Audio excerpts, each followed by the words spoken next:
Chips ফুরিয়ে যেতে মাকে বললাম চিপস বানিয়ে দিতে। তাই চিপস বানানোর জন্য মা দুটো আলু নিয়ে প্রথমে আলুর খোসা ছাড়িয়ে তারপর পাতলা পাতলা করে আলুগুলোকে কেটে নিল।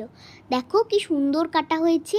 এরপর কাটা আলুগুলোকে ভালো করে ধুয়ে নিয়ে জল ঝরিয়ে নিতে হবে, যাতে পুরোপুরি আলুগুলো শুকিয়ে যায়।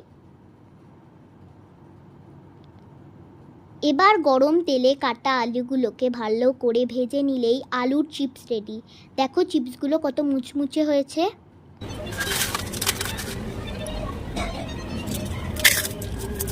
এরপর নুন, লঙ্কা গুঁড়ো, আদা রসুন গুঁড়ো, চাট মশলা ও কাশ্মীরি লঙ্কা গুঁড়ো ভালোভাবে চিপসগুলোতে মাখিয়ে নিলেই তৈরি হয়ে যাবে ঘরে বানানো দোকানের মতো আলুর চিপস।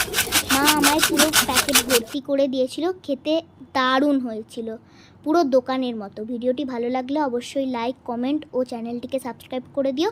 ধন্যবাদ দেখার জন্য।